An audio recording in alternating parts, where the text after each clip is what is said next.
How are preparations for Ole Miss? Good days. Some really good days. What's the challenge with the matchup there? What's the challenge? Challenge is they play a small lineup, basically guards. They do have a big that comes off the bench. Challenge is to keep them in front of us. They like the sweep and drive to the basket, the right line drives. They got mid-range shots. They got the floor spacer. They rebound the heck out of the basketball, and then they defend. So for us, it's taking care of the basketball, controlling the boards, and controlling the paint. Going off of that, Ole Miss is always known for their defense. What are you seeing from them defensively this season? They're playing a smaller lineup, so they can pressure a lot more at all 5 positions, a lot. So they want to be disruptive to your offense. They want to turn you over for easy buckets. They rebound the heck out of the basketball, so they give themselves a chance to win. Being able to do some of the things that don't put so much strain on your half-court offense. John, you touched on a second ago, but you got a week left in the regular season. In these last 2 games, is there anything specific that you want to see your team do in these last 2 games, whether it be improvements or more of a good thing? Yeah, just win. At this stage of the game, it's just about winning.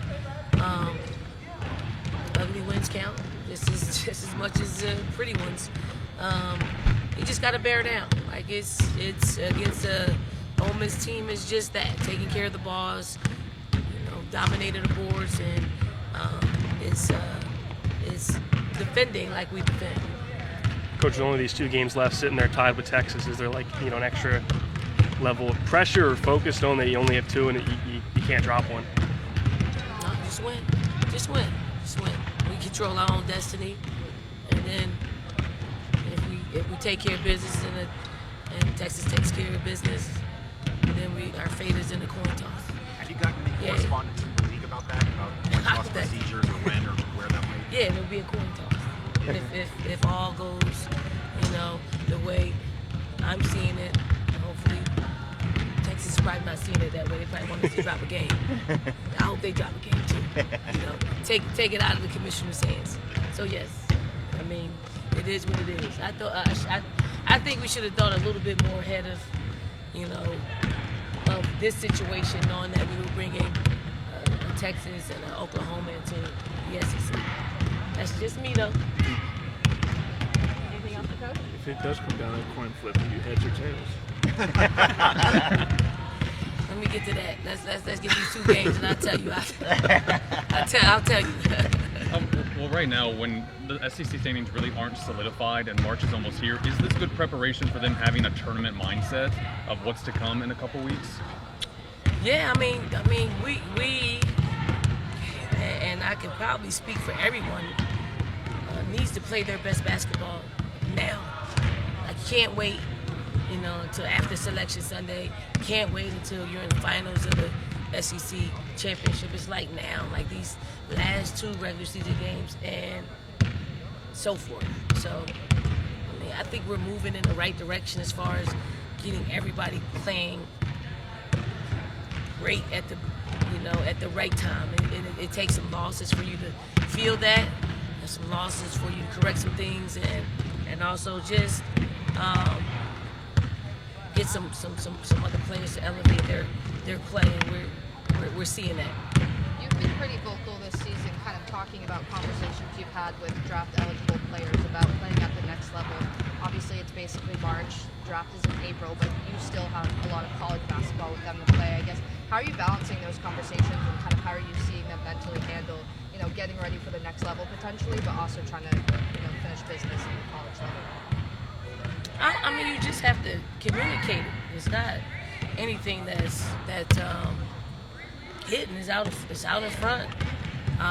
We've dealt with it for the past 10 years. It's the same conversation. But I think nowadays we just try to get our players to concentrate on the main thing.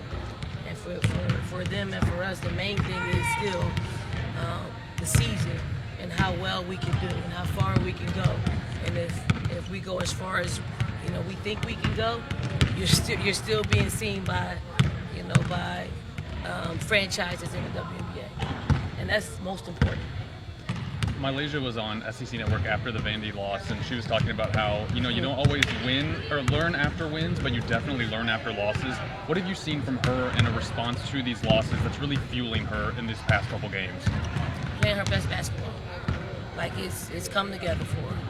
Like, she's a young talent that has incredible, like, she's a competitor.